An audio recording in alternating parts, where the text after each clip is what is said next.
며느라, 잔소리 좀 그만하거라. 누가 보면 나는 애 안 키워본 줄 알겠다. 걱정되는 건 알겠는데 나한테 손주 봐달라고 부탁한 거면 믿고 맡길 법하지 않니? 어머님 서운하실 수 있지만 저희 애를 남한테 맡기는 건데 불안하지 않은 부모가 어딨겠어요? 방금 뭐라 그랬니? 남이라고? 정말 그렇게 생각해? 왜요? 제가 틀린 말 했나요? 너도 참 이상한 애구나.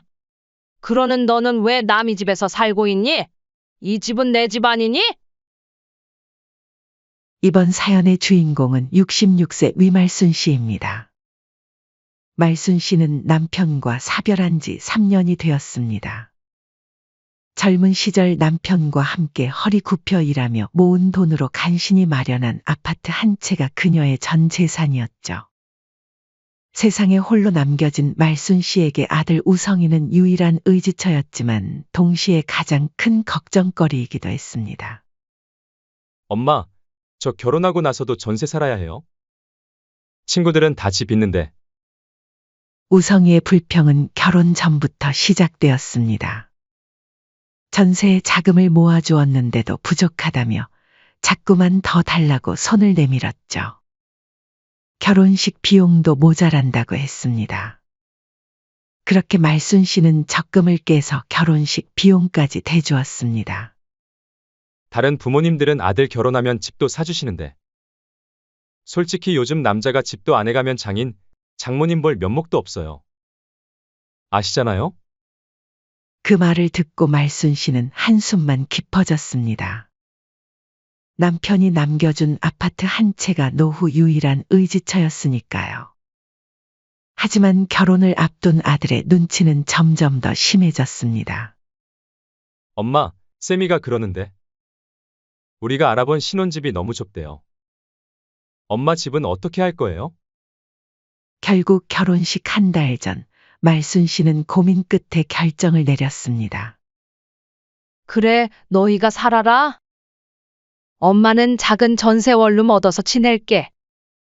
말순 씨는 평생 모아온 아파트를 아들과 새 며느리의 이름으로 공동명에 이전해 주었습니다. 아들을 위한 결정이었지만 한편으로는 노후에 의지할 곳이 있기를 바라는 마음도 담겨 있었죠. 말순 씨에게 그 집은 단순한 재산이 아니라 미래의 보험 같은 것이었습니다. 엄마, 정말 고마워요. 쌤이도 너무 좋아해요. 며느리 세미를 처음 만났을 때 말순 씨는 썩 마음에 들지 않았습니다. 겉으로는 어머님 하고 공손하게 불렀지만 어딘가 계산적인 느낌이 들었거든요. 하지만 말순 씨는 그런 생각을 숨겼습니다. 아들이 좋아하는 사람이니까요. 결혼식 날 세미는 말순 씨의 손을 잡고 이렇게 말했습니다. 어머님, 저희 잘 살게요. 자주 찾아뵐게요. 말순 씨는 그 말을 반쯤만 믿었습니다. 결혼 초에는 한 달에 몇 번 있던 방문이 점점 뜸해졌고 전화도 점점 짧아졌습니다. 명절에 찾아와도 반나절 만에 서둘러 일어났죠. 엄마, 쌤이가 친정에도 가봐야 한대요. 말순 씨는 그런 모습을 보며 섭섭함을 느꼈지만 티내지 않았습니다. 젊은 부부니까 바쁘겠지 하는 마음이었죠. 그러던 어느 날 아들 우성이가 들뜬 목소리로 전화를 걸어왔습니다. 엄마, 쌤이 임신했어요. 내년에 손주 볼 수 있어요. 말순 씨의 가슴은 기쁨으로 부풀어 올랐습니다. 드디어 손주를 안을 수 있다니 얼마나 기다려온 순간인지 모릅니다. 우성아, 산후조리원은 어디로 예약했니? 아직 알아보는 중이에요, 엄마. 비용이 만만치 않다던데.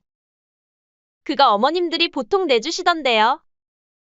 어머님도 내주실 거죠? 말순 씨가 무심코 한 말에 며느리 세미가 끼어들었습니다. 말순 씨는 당황했지만 티내지 않았습니다. 결국 산후조리원 비용도 200만 원을 말없이 보태주었죠. 출산 예정일이 다가오자 말순 씨는 더욱 들떴습니다. 아기 옷, 장난감, 이불까지 손주를 위한 선물을 사모았습니다. 우성아, 세미는 어때? 아기는 언제 나올 것 같아? 아직이에요, 엄마. 진통 시작되면 바로 연락드릴게요. 하지만 그 연락은 오지 않았습니다.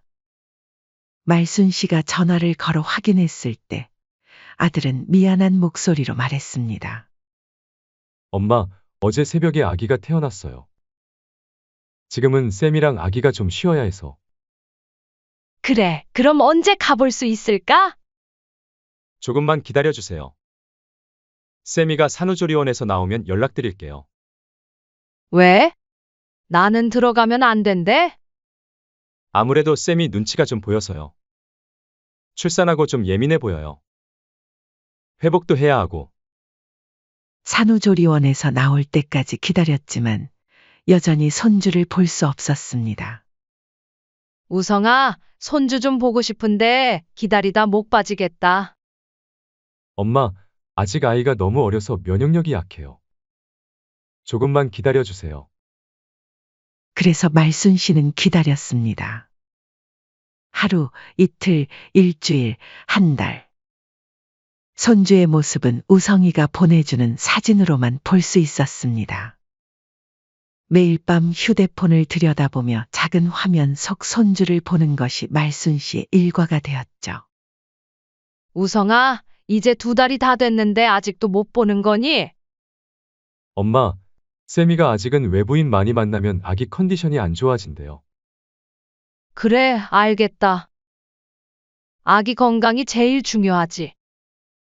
드디어 손주가 태어난 지 3개월 만에 말순 씨는 직접 아이를 볼 수 있게 되었습니다.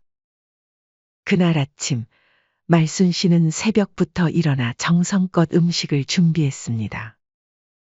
손주가 커서 먹을 옷들도 정리해 보따리를 쌌죠. 설레는 마음으로 아들 집 초인종을 눌렀습니다. 문을 연 며느리의 표정은 그리 반갑지 않았습니다.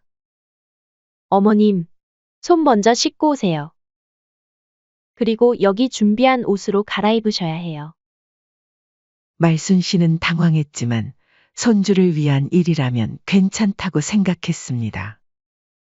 세미가 건넨 병원 가운 같은 옷으로 갈아입고 손도 곱게 씻었습니다. 마스크까지 착용하고 거실로 나갔습니다. 어디 있니? 우리 강아지. 말순 씨가 아기에게 다가가려 하자 며느리가 재빨리 말했습니다. 어머님, 죄송한데 아직은 멀리서 지켜만 봐주세요. 말순 씨의 손이 공중에서 멈췄습니다. 그 순간 현관문이 열리며 시끌벅적한 소리가 들렸습니다. 어머, 우리 보물 손주의 할머니 왔다. 며느리 세미의 친정어머니였습니다.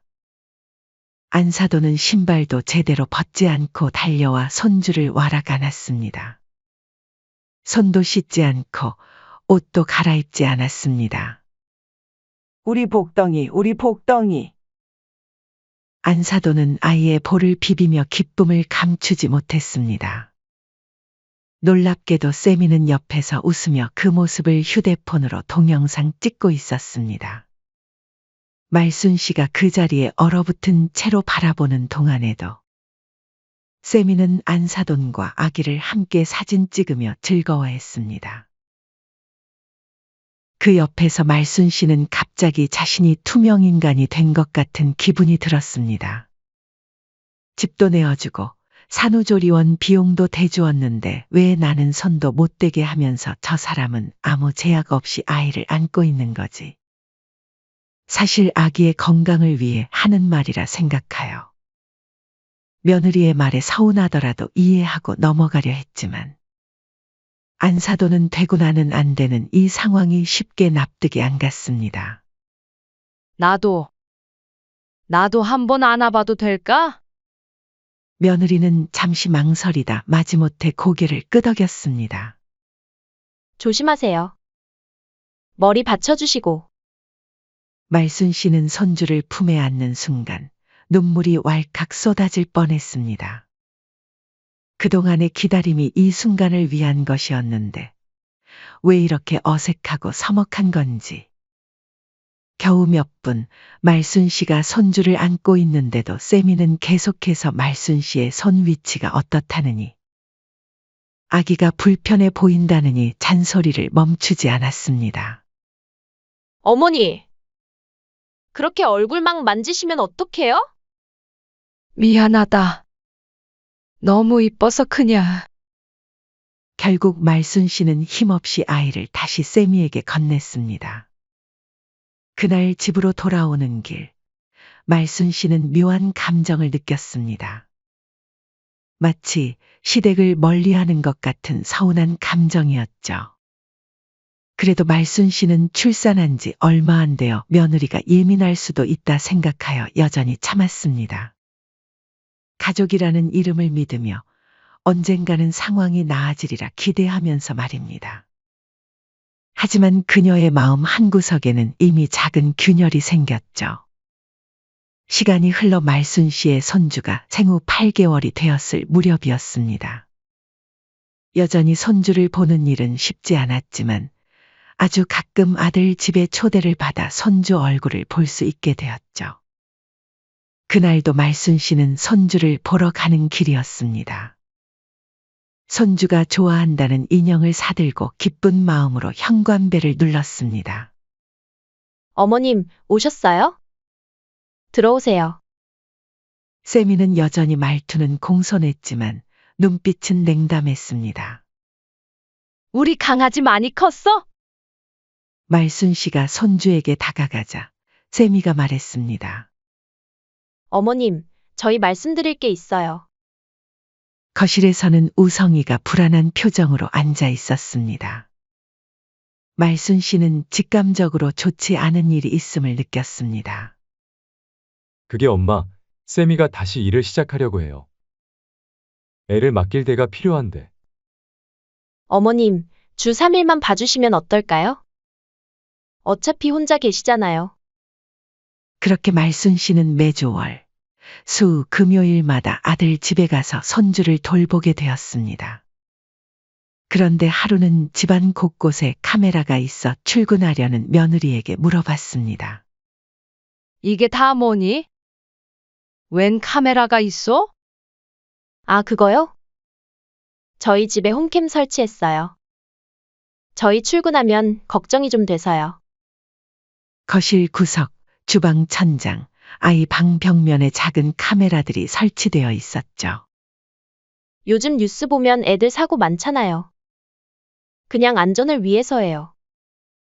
그날부터 말순 씨는 카메라의 시선을 느끼며 손주를 돌봐야 했습니다. 웃음도 말도 조심스러워졌습니다. 자연스러운 행동 하나하나가 어색해졌죠. 강아지야, 할머니랑 놀자. 까꿍.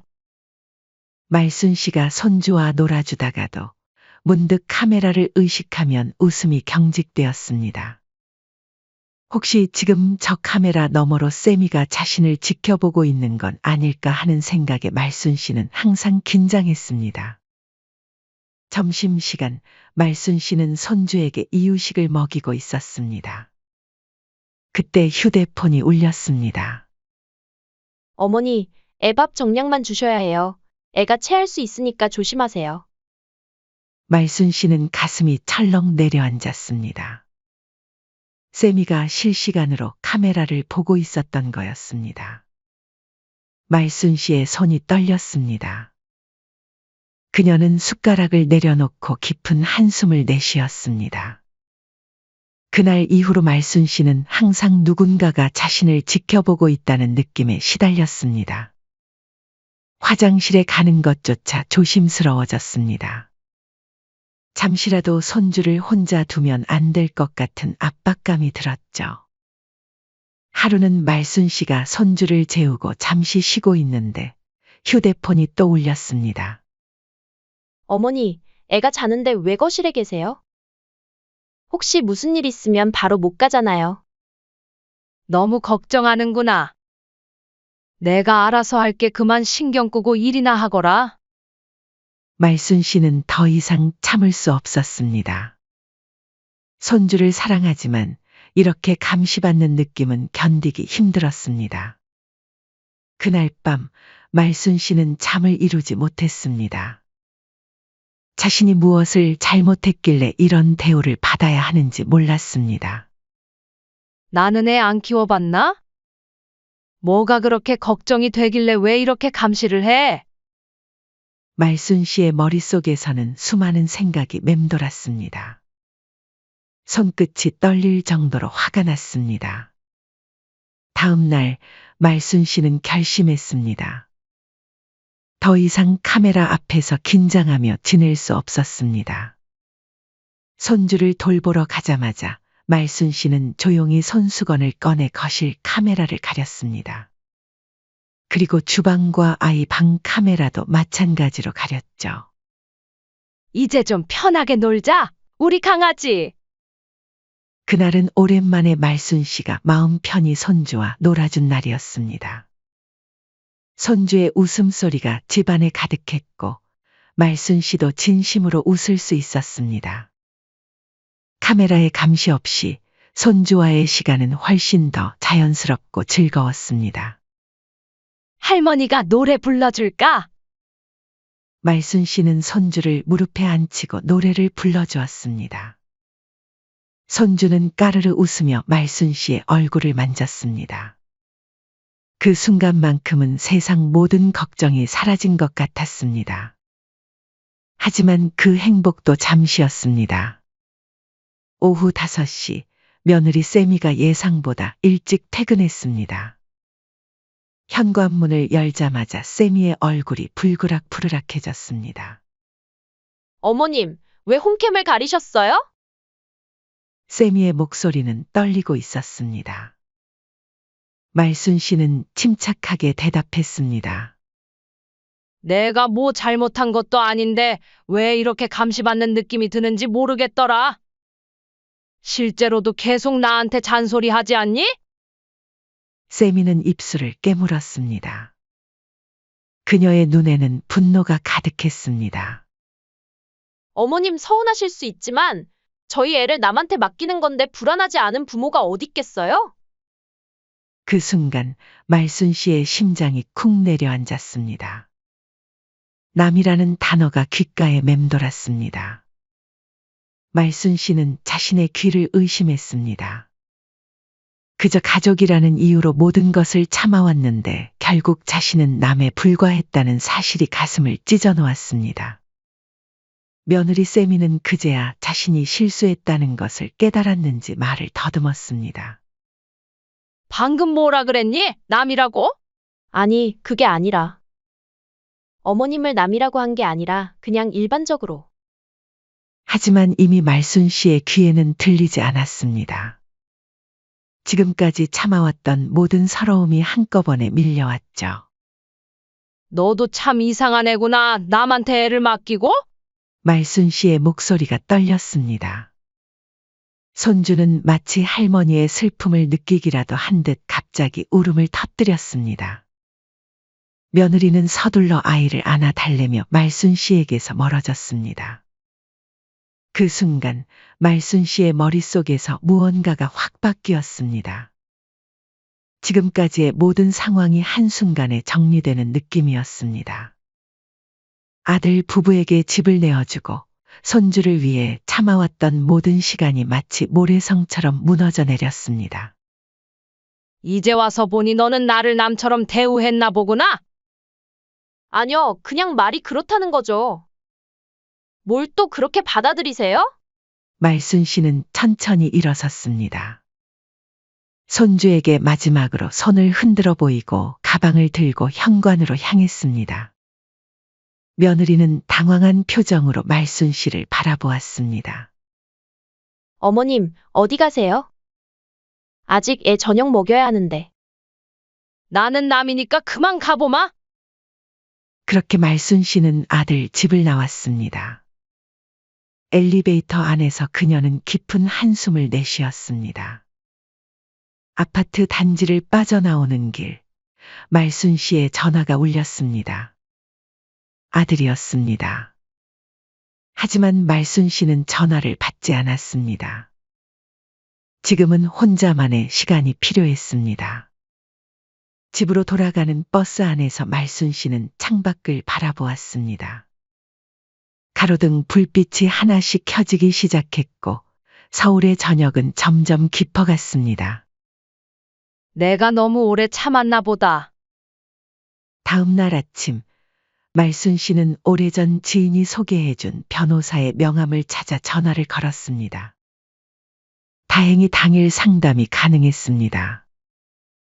말순 씨는 서둘러 준비를 마치고 집을 나섰습니다. 변호사 사무실은 강남의 높은 빌딩 안에 있었습니다. 어떤 일로 오셨나요? 제 재산을 되찾고 싶습니다. 말순 씨는 떨리는 목소리로 자신의 상황을 설명했습니다. 아들 결혼 때 공동 명의로 넘겨준 아파트, 그 뒤로 이어진 소외감, 그리고 어제 있었던 남이라는 발언까지. 변호사는 때때로 고개를 끄덕이며 경청했습니다. 법적으로 가능합니다. 특히 증여 당시 조건이 있었다면 더욱 그렇습니다. 말순 씨는 망설임 없이 재산 분할 청구 서류에 서명했습니다. 이것이 그녀가 내린 결정이었습니다. 더 이상 남으로 취급받지 않기 위한 그녀만의 작은 반란이었죠. 절차가 어떻게 되나요? 우선 내용 증명을 발송하고 상대방의 반응을 보겠습니다. 합의가 되지 않으면 소송으로 넘어갑니다. 말순 씨는 고개를 끄덕였습니다. 변호사 사무실을 나오는 길, 마치 무거운 짐을 내려놓은 것 같은 홀가분함을 느꼈습니다. 그날 저녁 며느리와 아들이 말순 씨의 집을 찾아왔습니다. 문을 두드리는 소리가 점점 거세졌습니다. 엄마, 문 좀 열어봐요. 대체 무슨 일이에요? 말순 씨는 천천히 문을 열었습니다. 아들 우성이와 며느리의 얼굴은 당황과 분노가 뒤섞여 있었습니다. 엄마, 쌤이한테 그렇게 말하고 가셨다면서요? 왜 그러세요, 갑자기? 왜 그러냐고? 네 와이프가 남한테 애 맡기는 게 불안하다고 말했다. 우성이는 잠시 말문이 막혔습니다. 세미가 모든 이야기를 한 모양이었죠. 그건 쌤이가 말실수한 거예요. 어떻게 엄마를 남이라고 생각하겠어요? 그럼 왜 홈캠으로 나를 감시했니? 그건 쌤이가 좀 예민해서 그렇죠. 내 아내가 날 얼마나 무시했는지 너는 모르지? 내가 얼마나 참아왔는지 모르지? 아들 우성이는 할 말을 잃은 듯 했습니다. 말순 씨는 깊은 한숨을 내쉬었습니다. 내가 평생 모아온 집을 너희에게 줬는데 그 대가가 이거니? 엄마, 그거 아니에요. 우리 진짜 고마워하고 있어요. 그냥 쌤이가 요즘 일 때문에 예민한 것뿐이에요. 아들아, 나도 인간이야. 나한테도 자존심이 있어. 지금까지 시댁 차별했던 거 계속 참았다. 그때 말순 씨의 휴대폰이 울렸습니다. 변호사였습니다. 말순 씨는 아들 부부 앞에서 전화를 받았습니다. 네, 변호사님. 내용 증명 발송하셨나요? 네, 감사합니다. 전화를 끊자 우성이의 얼굴이 창백해졌습니다. 엄마, 변호사는 왜? 설마, 맞다. 내 재산 되찾으려고 한다. 니들이 날 남이라고 생각한다면 나도 니들에게 남으로 행동할 수밖에 없지. 우성이의 표정이 당혹감으로 가득 찼습니다. 그는 잠시 말을 잇지 못하다가 흥분한 목소리로 말했습니다. 엄마, 이러시면 안 돼요. 그 집은 이제 우리 집이잖아요. 우리가 대출도 받았고, 인테리어도 했는데, 내가 준 집에 살면서 나를 남 취급했잖니? 이제 와서 그런 말이 나오니? 우성이는 머리를 감싸 쥐었습니다. 이런 상황이 올 거라고는 상상도 못했을 겁니다. 엄마, 제발 그러지 마세요. 제가 대신 사과할게요. 앞으로 잘할게요. 이미 늦었다. 변호사님 말로는 승산이 높대.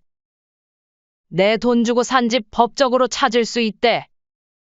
어머님, 저 정말 죄송합니다. 순간 며느리의 목소리가 떨렸습니다. 말순 씨는 아무 말 없이 세미를 바라보았습니다. 어머님, 제가 잘못했어요. 어머님을 남이라고 생각한 적 없어요. 그건 정말 말실수였어요.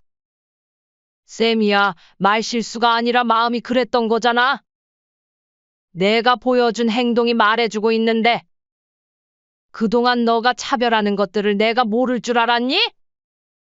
그래도 나는 가족이라 생각해서 참고 있었어.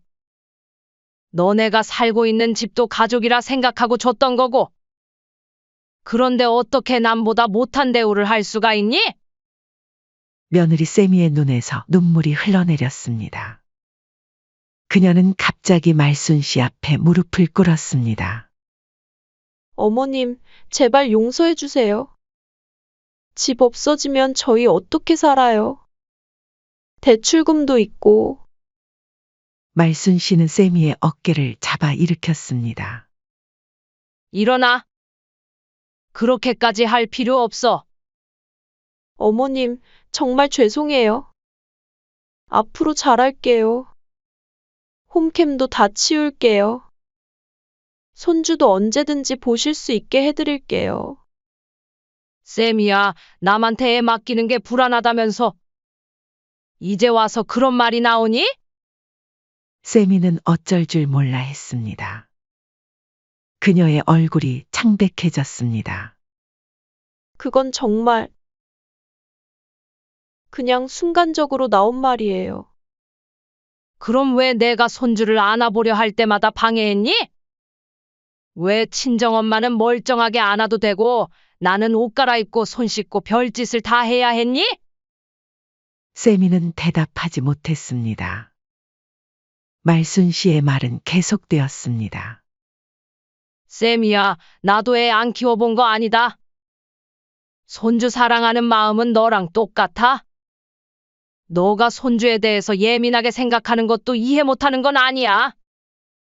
그런데 내가 서운한 건 남처럼 여기는 너의 태도 때문이다. 세미는 흐느끼며 고개를 숙였습니다. 말순 씨는 깊은 한숨을 내쉬었습니다. 남이라고 생각했으면 남처럼 대하자. 그게 공정한 거 아니겠니? 이제 할 말 없으면 그만 돌아가거라. 말순 씨의 목소리에는 더 이상 분노나 슬픔이 담겨 있지 않았습니다. 오히려 차분하고 냉정했죠. 이것이 그녀가 내린 결정이었습니다. 그렇게 몇 주가 지났습니다. 법적 절차는 생각보다 빠르게 진행되었습니다. 말순 씨가 증여 당시 가족을 위한 것이라는 조건을 달았고 세미가 말순 씨를 남이라고 표현한 사실이 중요한 증거가 되었습니다. 또한 홈캠 설치로 인한 사생활 침해와 손주 접근 제한 등의 정황도 말순 씨에게 유리하게 작용했습니다. 법원의 판결이 내려지는 날이었습니다. 말순 씨는 차분히 법정에 앉아 있었습니다. 맞은편에는 우성이와 세미가 초조한 표정으로 앉아 있었습니다. 두 사람 다 말순 씨의 시선을 피했습니다. 원고 승서. 판사의 선고가 내려졌습니다. 말순 씨는 조용히 고개를 숙였습니다. 감정을 드러내지 않으려 했지만 가슴 속에서는 뜨거운 무언가가 솟구쳤습니다. 이것은 복수가 아니라 정의였습니다. 그녀가 평생 일해서 모은 재산을 되찾는 정당한 과정이었죠. 일주일 후 말순 씨는 자신의 아파트 앞에 서 있었습니다. 우성이와 세미는 이삿짐을 싸고 있었습니다. 아들 부부는 결국 세미의 친정으로 가기로 했다고 합니다.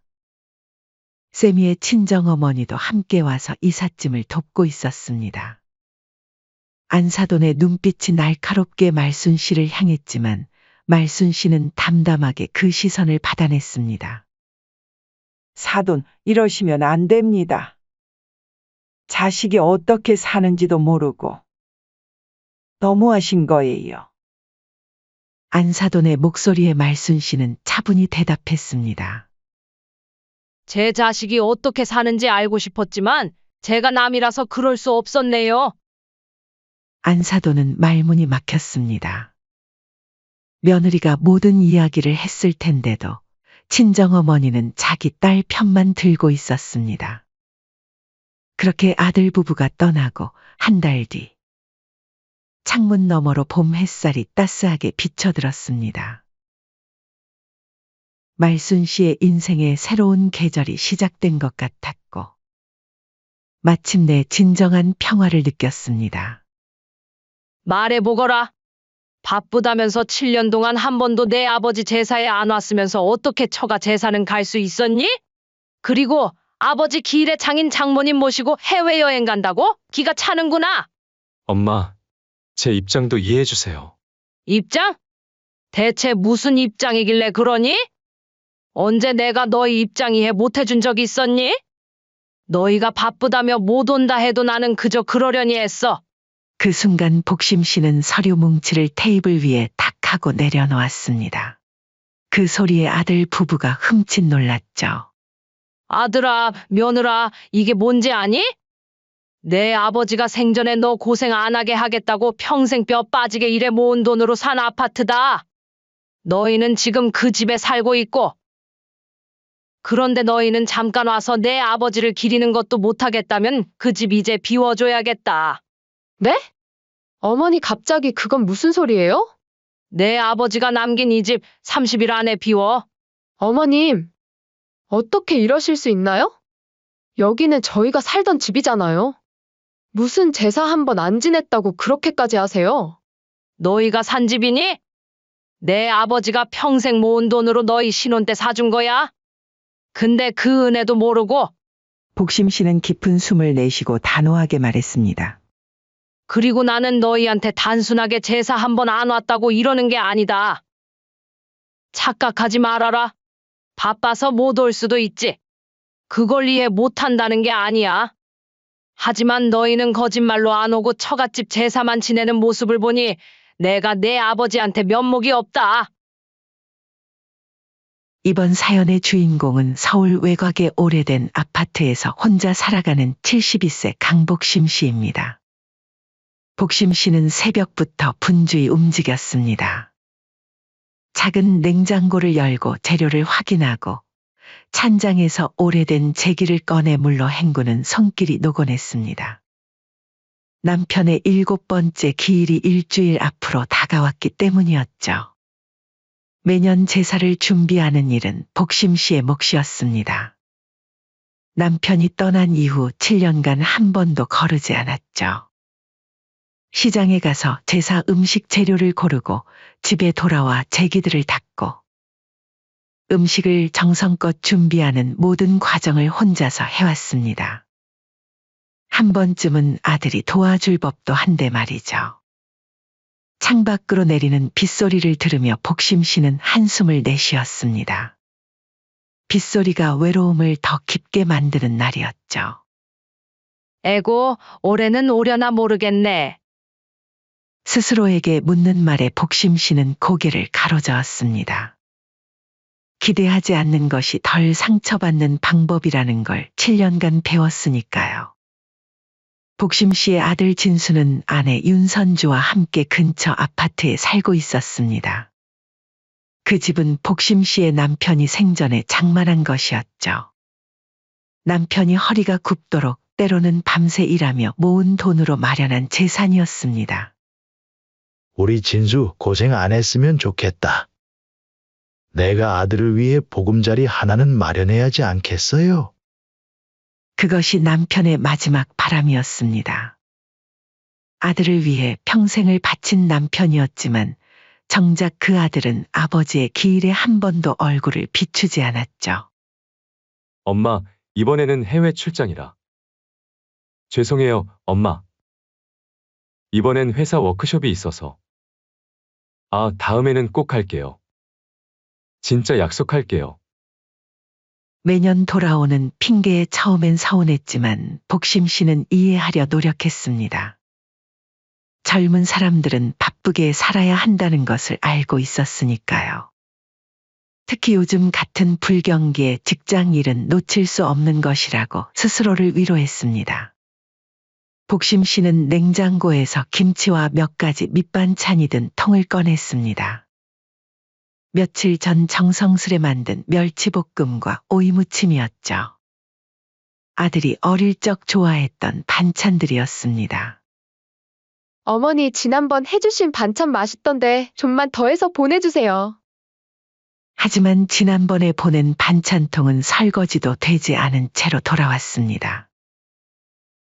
며느리가 귀찮아했던 흔적이 역력했죠. 그때 복심 씨는 평생 참아왔던 말을 처음으로 꺼냈습니다. 며느라, 내가 반찬해서 줬으면 반찬통은 설거지해서 주는 게 예의 아니니? 나지막한 목소리였지만 그 말에 며느리 선주의 얼굴이 확 구겨졌습니다. 어머님, 반찬은 감사했어요. 근데 그걸로 뭐라 하시면 저도 할 말이 없네요. 그깟 설거지 하나 안 했다고. 해주기 귀찮으시면 저도 더 이상 부탁 안 드릴게요. 귀찮은 걸 떠나서 이렇게 보내면 어떡하니? 먹는 사람 따로 있고 반찬하고 설거지하는 사람 따로 있는 건 아니잖니? 아유, 잔소리 좀 그만하세요, 어머니. 잔소리 하실 거면 남의 귀한 딸한테 하지 마시고 본인 아들한테나 하시지? 이후로 복심 씨는 웬만하면 이런 말을 꺼내지 않았습니다. 특히 며느리에게 미운 털이 박히면 아들마저 멀어질까 두려웠기 때문이었습니다. 남편이 떠난 후 유일한 가족인 아들을 잃을까 하는 두려움이 컸던 것이죠. 남편 제사도 마찬가지였습니다. 내심 아들과 며느리가 함께 도와줬으면 했지만 요즘 시대의 며느리에게 제사를 도와달라 하는 것은 구시대적이라는 것을 복심 씨도 알고 있었습니다. 그래서 늘 혼자 모든 준비를 했죠. 하지만 적어도 아들은 아버지 제사에 참석해야 한다고 생각했습니다. 그런데 아들마저 매번 회사 일을 핑계로 오지 않았죠. 바쁜 세상이니까. 아들도 회사에서 자리 잡아야 하니까. 창가에 기대앉아 빗방울을 바라보며 복심 씨는 스스로를 위로했습니다. 이해하고 참는 것이 어머니의 역할이라고 생각했던 것이죠. 그러나 그런 위로가 무너진 순간이 찾아왔습니다. 얼마 전 복심 씨는 아들과 오랜만에 식사를 하려고 전화를 걸었습니다. 모처럼 아들의 목소리를 듣고 싶었던 것이죠. 진수야, 주말에 시간 있니? 오랜만에 같이 밥이라도 먹자. 아들의 대답이 복심 씨의 귀를 의심하게 했습니다. 엄마, 그날은 제가 처가 제사 도와줘야 해서 다른 날로 약속 잡으면 안 될까요? 그 순간 복심 씨의 손에서 전화기가 미끄러질 뻔했습니다.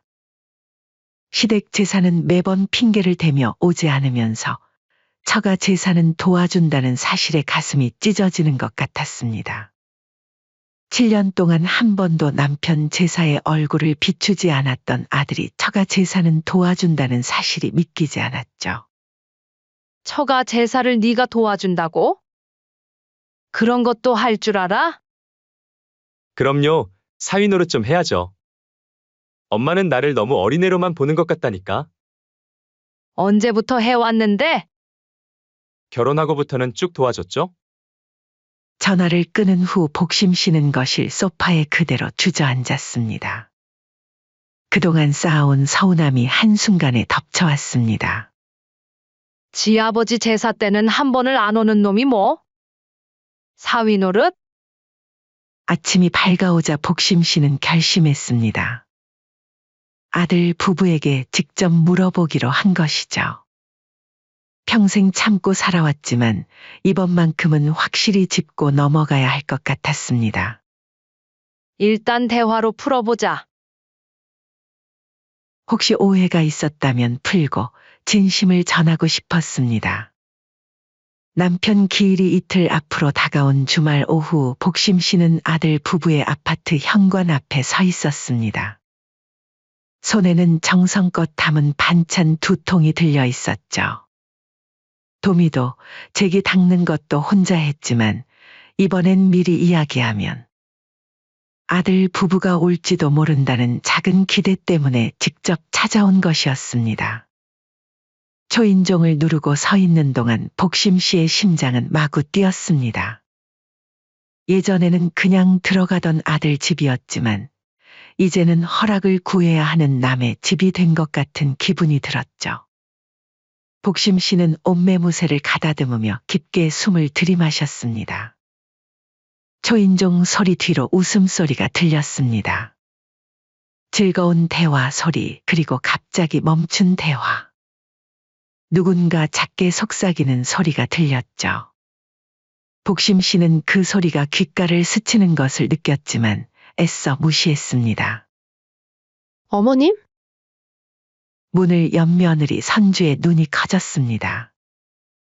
당황한 기색이 역력했죠. 마치 원치 않는 방문객을 맞이한 듯한 표정이었습니다.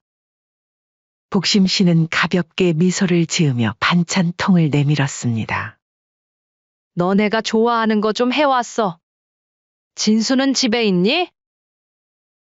며느리 선주는 어색하게 웃으며 복심 씨를 맞이했습니다. 문을 활짝 열기보다는 반쯤만 열어둔 채 몸으로 입구를 가로막고 있었죠. 아, 예. 진수 씨 집에 있어요. 근데 지금 좀. 복심 씨는 망설이는 며느리의 뒤로 거실을 힐끗 보았습니다. 테이블 위에는 반쯤 먹은 케이크와 와인 잔이 놓여 있었죠. 그냥 잠깐 들렀어. 애기도 할 겸 잠깐만 있다가도 되겠니? 아, 네. 일단 들어오세요. 며느리는 마지못해 문을 열고 복심 씨를 안으로 들였습니다. 거실에는 아들이 노트북을 펴놓고 있었죠. 엄마가 온 것을 보고 진수는 얼른 자리에서 일어났지만 그의 표정에도 당혹감이 역력했습니다. 엄마, 갑자기 웬일이세요? 그냥 지나가다가 들렀어. 반찬도 좀 가져왔고. 할애기도 있고 말이야. 복심 씨는 소파에 조심스럽게 앉았습니다. 무슨 할애기요? 별일 아니야. 그냥 아버지 기일이 내일 모레잖니. 그래서 복심 씨는 조용히 말을 꺼냈습니다. 아들의 표정이 미묘하게 변하는 것을 놓치지 않았죠. 마치 불편한 주제가 나온 것처럼 몸을 살짝 뒤로 젖히는 모습이었습니다. 진수야, 이번 기일엔 올 수 있겠니? 질문을 던진 순간 아들과 주방에서 나온 며느리의 눈빛이 마주쳤습니다. 짧은 눈빛 교환에서 복심 씨는 이미 답을 읽을 수 있었죠. 마치 미리 준비한 대답을 확인하는 듯한 눈빛이었습니다. 아들이 대답하려 망설이자 며느리가 먼저 나섰습니다. 아, 어머님. 저희 그때 오키나와 여행 가요. 항공권도 예약했고 호텔도 다 잡았거든요. 오키나와? 언제부터 계획했던 거니? 꽤 오래전부터요. 특가로 나와서 얼른 예약했거든요.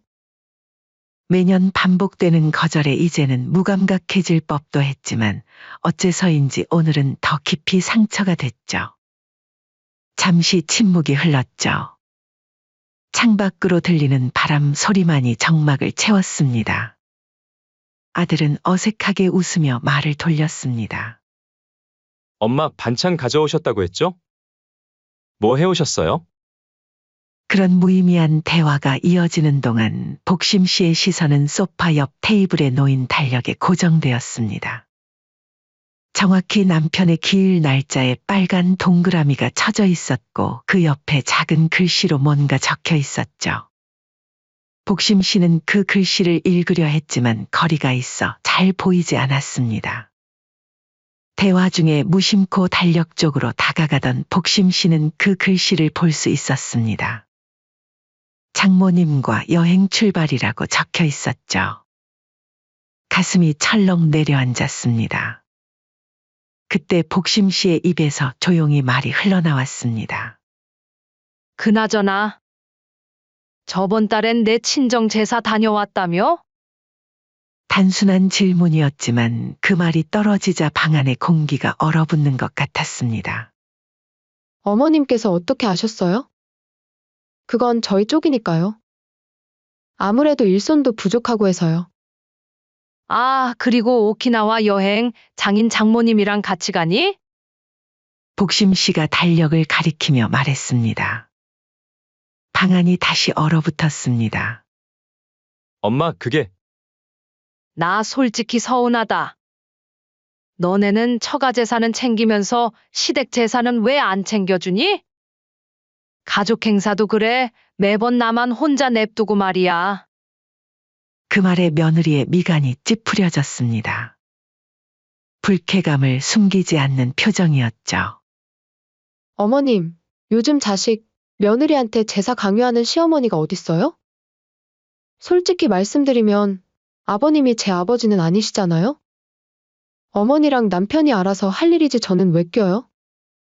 어이가 없어 말문이 막힌 복심 씨를 보며 며느리 선주는 계속 말을 이었습니다. 어머님도 이해하셔야 해요. 저희도 사회생활 하느라 바쁘고 또 제 친정도 신경 써야 하는데 매번 이런 일로 부담 주시면 어떡해요? 부담이라고? 그동안 참았던 감정이 조금씩 새어나오기 시작했죠. 내 아버지께서 너희 집 마련해 주신 것도 부담이니? 그 부담스러운 집에 지금 살고 있는 거니? 아들이 황급히 끼어들었습니다. 엄마, 그게 아니라 저희가 너무 바빠서 그런 거예요. 다음에는 꼭 다음에? 7년 동안 매번 다음에 했지. 그런데 한 번도 온 적 없잖니? 복심 씨의 목소리가 점점 높아졌습니다. 평생 참아왔던 사람이 마침내 감정을 드러내는 순간이었죠. 며느리는 한숨을 내쉬며 말했습니다. 어머님, 저희도 나름대로 효도하려고 노력하고 있어요. 명절에도 찾아뵙고. 1시간 들렀다 가는 게 효도니? 복심 씨의 말에 선주의 얼굴이 붉어졌습니다. 더 이상 참지 못하겠다는 듯 목소리를 높였죠. 어머님, 저희가 어떻게 하든 마음에 안 드시는 것 같네요. 제가 봐도 어머님은 옛날 사고방식에 갇혀 계세요. 요즘은 누가 이렇게 시어머니한테 이래라 저래라 간섭받으며 삽니까? 아들은 여전히 말 한마디 제대로 하지 못하고 있었습니다. 어머니와 아내 사이에서 어느 쪽도 들지 못하는 그의 모습이 복심 씨의 가슴을 더 아프게 했죠. 진수야, 넌 어떻게 생각하니? 내 아버지 제사에 오는 게 그렇게 어려운 일이니? 며느리도 며느리지만 너는 와야 하지 않니? 아들은 고개를 들지 못했습니다. 그저 손가락만 꼼지락거리며 대답했죠. 저도 바빠서 시간이 안 나서. 시간이 안 나? 처가 제사에는 시간이 나는데. 네 아버지가 하늘에서 보고 계시다면 굉장히 서운해하실 거다. 살아생전 너네 잘 살아보라고 집도 사주고 차도 사주고. 너네가 부탁하면 다 들어주셨다. 벌써 잊었니? 특히 선주 너가 더 잘 알지 않니? 우리 며느리 챙긴다고 맨날 용돈 주고. 어머니, 제가 언제 집해달라 한 적 있나요? 시아버님이 좋다고 해주신 건데 그걸 이제 와서 왜 어머니가 따지시는 거예요? 정말 그렇게 생각하니? 네, 그리고 그것도 아들 좋다고 주신 거 아니에요? 그래, 알겠다. 너네가 무슨 생각하는지 잘 알겠어. 천천히 자리에서 일어난 복심 씨는 가방을 챙겼습니다. 아들이 뭐라고 말하려 했지만 복심 씨는 손을 들어 그를 막았죠. 괜히 너희 바쁜데 방해했네. 이만 가보마. 여행 잘 다녀오고. 현관으로 향하는 복심 씨의 뒤로 아들이 따라왔습니다. 엄마, 그게 아니라 저희도 사정이 있어서. 사정? 어떤 사정이 있길래 처가 제사는 빠지지도 않으면서 7년 동안 한 번도 내 아버지 제사에 안 왔니? 질문에 아들은 대답하지 못했습니다. 그저 바닥만 쳐다볼 뿐이었죠. 내 아버지가 너를 위해 얼마나 고생했는지? 그 집을 마련하기 위해 얼마나 뼈가 녹도록 일했는지? 넌 모르겠지?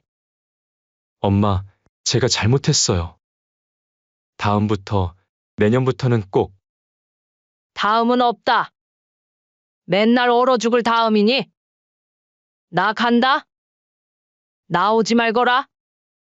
그렇게 집으로 돌아오는 버스 안에서 복심 씨는 창밖만 바라봤습니다. 남편이 그토록 아끼던 아들 부부였습니다.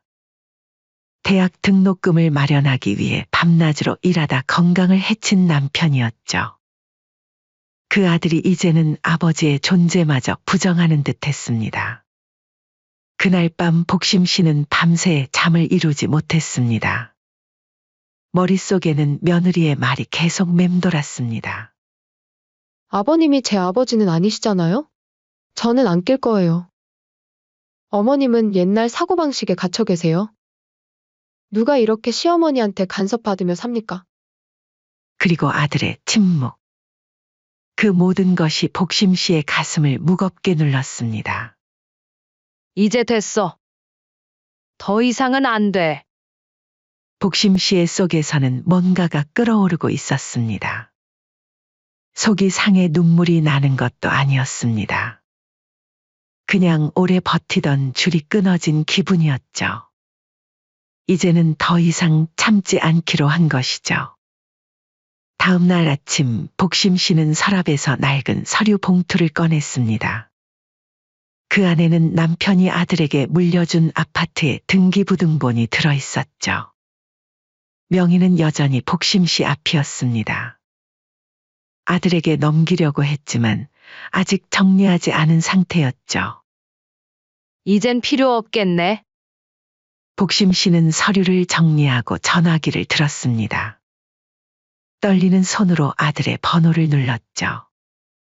엄마, 무슨 일이세요? 아들의 목소리가 조심스러웠습니다. 어제의 일이 마음에 걸렸는지 평소보다 공손했죠. 복심 씨의 목소리는 평온했습니다. 더 이상의 동요도 망설임도 없었습니다. 그 집 30일 안에 비워라. 무슨 말이에요, 엄마? 그냥 길 못 간다고. 아들 진수의 목소리가 전화기 너머로 당황한 듯 들려왔습니다. 복심 씨는 창밖을 바라보며 담담히 대답했습니다. 한 번도 온 적 없잖니? 그리고 내 아버지가 제 아버지는 아니란 며느리 말, 내 귀엔 아주 또렷했다. 그런 말 듣고도 그 집 계속 내줄 순 없다. 전화기 너머로 잠시 침묵이 흘렀습니다. 아들이 급히 변명하려 했지만 복심 씨는 이제 더 이상 들을 생각이 없었죠. 엄마, 어제는 선주가 좀 흥분해서 그런 거예요. 그런 식으로 받아들이지 마세요. 받아들이는 방식은 내가 정할 일이다. 너희는 30일 안에 그 집에서 나가거라. 복심 씨의 목소리는 차갑고 단호했습니다. 7년간 쌓아온 서운함과 전날 받은 상처가 그녀의 결심을 굳히게 했죠. 엄마, 그게 말이 돼요. 우리가 어디로 가요? 전세금도 없는데. 그건 너희가 알아서 해. 그 잘난 사돈댁에 가서 살던가. 복심 씨의 말에 아들은 격분한 목소리로 소리쳤습니다. 엄마, 아빠가 우리한테 준 집인데 어떻게 그럴 수가 있어요? 나 할 말 다 했으니 끊는다. 전화를 끄는 복심 씨는 깊은 숨을 내쉬었습니다. 가슴이 떨렸지만 후회는 없었습니다. 이것이 맞는 결정이라는 확신이 들었죠. 2시간 후 현관벨이 울렸습니다. 아들 부부가 황급히 찾아온 것이었죠. 진수의 얼굴은 창백했고 며느리 선주는 울고 난 듯한 눈으로 서 있었습니다. 엄마, 제발 그러지 마세요. 우리 진짜 잘못했어요. 복심 씨는 두 사람을 거실로 안내했습니다. 평소와 달리 차도 대접하지 않았죠. 이제 그런 의례적인 것들이 무의미하게 느껴졌습니다. 어머님, 어제 제가 말실수를 했어요. 정말 죄송해요. 조금 격양돼서 선을 넘은 것 뿐이에요. 며느리 선주가 눈물을 글썽이며 말했지만 복심 씨의 표정은 변하지 않았습니다. 한때는 저 눈물에 마음이 흔들렸겠지만 이제는 다른 감정도 느껴졌죠. 말실수. 마음에 없는 말이 어떻게 나오니? 7년 동안 한 번도 안 왔으면서 처가 재산은 다 갔다는 거, 그것도 다 실수라는 거니? 아들 부부는 할 말을 잃은 듯 고개를 숙였습니다. 진수가 무릎을 꿇으려 했지만 복심 씨는 손을 들어 그를 막았습니다. 무릎 꿇지 마라. 내 아버지 제사상 앞에선 한 번도 무릎 꿇지 않았으면서. 어머님, 제발 한 번만 용서해 주세요. 앞으로는 제사도 꼭 모시고. 진수 씨한테 왜 이러세요? 그래도 아들인데. 부모 자식 간은 천륜이라잖아요. 아무리 잘못했다 해도 너그럽게 용서해 주세요. 맞아요, 엄마. 제가 정말 잘못했어요. 앞으로는 절대. 여태껏 그런 말 몇 번이나 들었는지 아니? 이제는 지쳤다. 진수야, 며느라. 복심 씨의 단호한 목소리에 아들 부부가 동시에 말을 멈췄습니다. 그들의 얼굴에는 공포가 어렸죠. 지금까지 한 번도 본 적 없는 어머니의 모습이었으니까요. 집을 비워달라는 게 너무하잖아요. 그럼 저희는 어디서 살아요? 며느리 선주가 울음 섞인 목소리로 항의했습니다. 너희가 살 곳은 너희가 알아서 해. 안 나갈 거면 집세라도 받아야겠다. 그동안 공짜로 살게 해준 것만 해도 고마워해야지. 엄마! 아빠가 우리 준 집인데요. 진수가 소리쳤지만 복심 씨는 고개를 저었습니다. 아빠는 무슨. 네 아버지도 네가 이렇게 행동할 거 아셨으면 주지도 않았을 거다. 복심 씨는 탁자 위에 놓인 서류 봉투를 가리켰습니다. 집 내놓을 거다. 그리고 법적으로 내 집이니 비워달라는 건 정당한 요구야. 아들 부부는 말문이 막힌 듯 서로를 바라보았습니다. 며느리 선주가 먼저 마음을 추스르고 다시 시도했죠. 어머님, 우리가 정말 잘못했어요. 앞으로 제사도 꼭 모시고 시댁에 신경도 더 쓸게요. 이제 너희 진심을 믿을 수 없구나. 아들 부부의 얼굴이 무너져 내렸습니다. 진수가 복심 씨의 손을 잡으려 했지만 그녀는 손을 빼냈죠. 이제 가봐라. 더는 할애기 없다. 그리고 30일 안에 집을 비워. 안 그러면 법적 조치를 취할 수밖에 없다. 아들 부부는 망연자실한 표정으로 일어났습니다. 선주는 울음을 참지 못하고 흐느꼈고 진수는 무슨 말을 해야 할지 모르는 듯 그저 어머니를 바라봤죠. 복심 씨의 차가운 목소리에 아들 부부는 더 이상 할 말을 찾지 못했습니다. 그들은 고개를 숙인 채 현관으로 향했죠. 문이 닫히고 복심 씨는 소파에 앉아 깊은 숨을 내쉬었습니다. 가슴이 아팠지만 후회는 없었습니다. 이것이 옳은 결정이라는 확신이 들었죠. 그 뒤로도 아들 부부는 매일같이 찾아왔습니다. 때로는 무릎을 꿇고 때로는 울며 용서를 빌었죠. 사돈까지 찾아와 중재에 나섰지만 복심 씨의 결심은 흔들리지 않았습니다.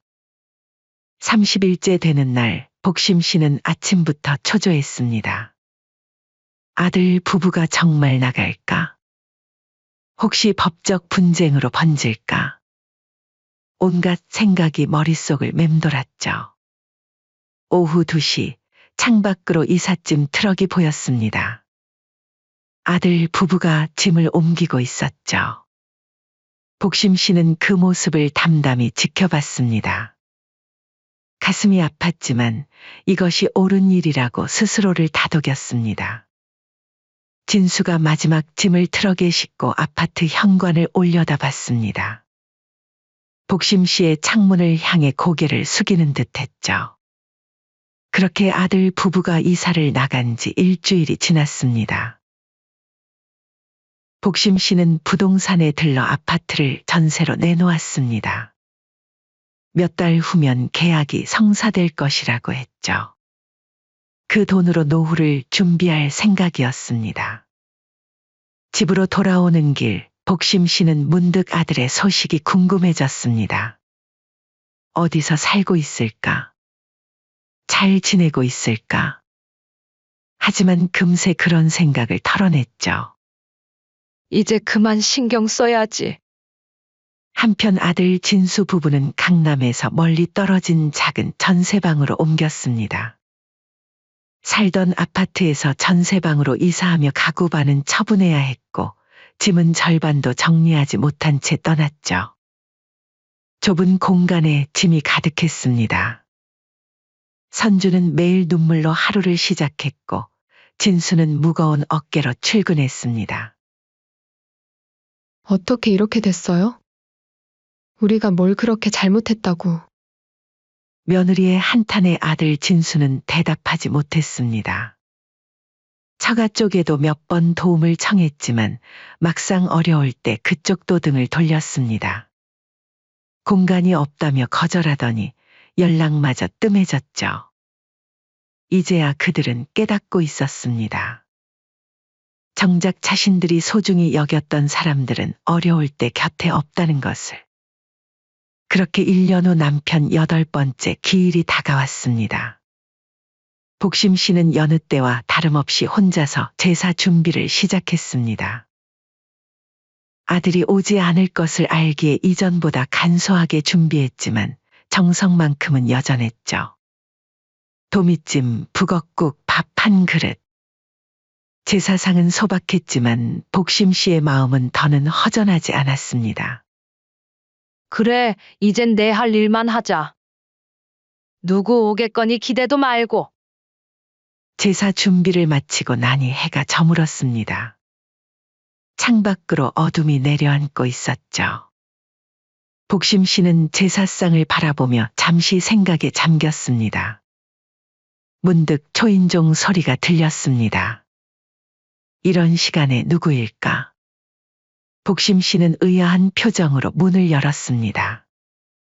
문 앞에 아들 진수가 서 있었습니다. 손에는 작은 꽃다발이 들려 있었고 얼굴은 창백했죠. 술 냄새는 나지 않았습니다. 엄마. 아버지 제사 지내려고 회사 끝나자마자 왔어요. 복심 씨는 말없이 아들을 바라봤습니다. 진수의 눈에는 진심이 어려 있었죠. 하지만 복심 씨는 더 이상 기대하지 않겠다고 다짐했던 참이었습니다. 왜 왔니? 아버지께 인사드리러요. 오랜만에. 복심 씨는 잠시 망설이다 문을 활짝 열어주었습니다. 진수는 조심스럽게 집 안으로 들어왔죠. 거실에 차려진 제사상을 보고 잠시 멈춰 섰습니다. 아버지. 진수의 눈가에 눈물이 고였습니다. 그는 천천히 제사상 앞에 무릎을 꿇었죠. 아버지, 제가 많이 늦었습니다. 정말 죄송합니다. 진수는 진심을 담아 절을 올렸습니다. 그동안 바쁘다는 핑계로 혹은 귀찮다는 이유로 한 번도 하지 않았던 절을 이제야 올리는 것이었죠. 복심 씨는 묵묵히 그 모습을 지켜봤습니다. 더 이상 바라는 것도 기대하는 것도 없었지만 이렇게라도 찾아오는 것이 나쁘지는 않았습니다. 밥 먹고 가렴. 네, 엄마. 간단한 저녁을 함께 먹으며 두 사람은 별다른 대화를 나누지 않았습니다. 그저 밥을 먹는 소리만 조용히 들렸죠. 예전처럼 따뜻한 가족의 식사는 아니었지만 그래도 함께하는 시간이었습니다. 식사를 마친 진수가 물었습니다. 엄마, 요즘 어떻게 지내세요? 다르게 있겠니? 그럭저럭 잘 지내고 있어. 선주는 어떻게 지내니? 그냥 그래요. 적응하느라 힘들어하지만. 진수의 대답도 솔직했습니다. 더 이상 변명이나 꾸밈이 없었죠. 식사를 마치고 진수는 집을 나섰습니다. 현관문 앞에서 그는 잠시 머뭇거리더니 고개를 숙였습니다. 엄마, 정말 죄송해요. 이제야 깨달았어요. 복심 씨는 아무 말도 하지 않았습니다. 그저 가볍게 고개를 끄덕였을 뿐이었죠. 더 이상의 용서나 화해의 말은 필요하지 않았습니다. 이제는 서로 다른 삶을 살아가는 것을 인정하는 것이 중요했으니까요. 다음에 또 올게요. 그래, 알겠다. 건강 챙기고. 네, 엄마도 건강 챙기세요. 복심 씨는 아들이 엘리베이터에 오를 때까지 지켜봤습니다. 예전처럼 꼭 와라, 전화해라라는 말은 하지 않았죠. 이제는 기대하지 않는 것이 서로에게 더 나은 방법이라는 것을 알았으니까요. 문을 닫고 돌아선 복심 씨는 제사상을 정리하며 이상하게도 마음이 편안해졌습니다. 아들에 대한 기대와 실망 그리고 서운함에서 벗어나니 오히려 더 자유로워진 기분이었죠. 그날 밤 복심 씨는 식탁을 정리하며 혼잣말을 했습니다. 지금은 조용해서 오히려 편하네. 창밖에는 찬바람이 불었고 복심 씨는 천천히 방으로 들어가 불을 끄고 이불을 덮었습니다. 오늘따라 잠이 잘 올 것 같았습니다. 이제 제삿날마다 아들은 조용히 찾아왔고 복심 씨는 조용히 맞이했습니다. 더 이상의 기대도 서운함도 없는 담담한 관계. 어쩌면 이게 서로에게 가장 좋은 방법이었는지도 모릅니다. 한 달에 한 번 진수는 혼자 찾아와 어머니의 안부를 물었고 복심 씨는 간단한 식사를 대접했습니다. 둘 사이에 깊은 대화는 없었지만 그것으로 충분했습니다. 인생이란 게 참 묘하네요. 자식 때문에 울고 웃다가 이제는 이렇게 초연해질 수 있다니.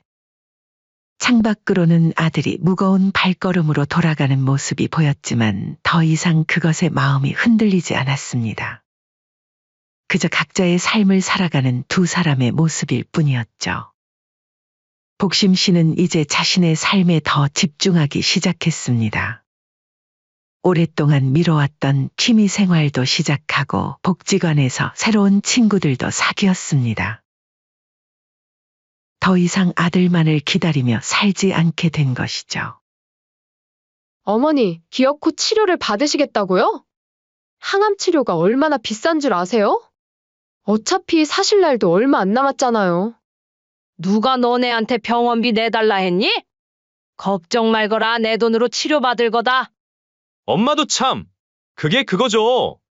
저희가 나중에 엄마한테 물려받을 돈인데 그 돈 가지고 치료받으시겠다면 저희가 병원비 내는 거랑 뭐가 달라요?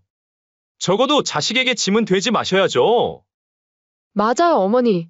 이만하면 자식 생각해서 곱게 가실 줄도 아셔야죠.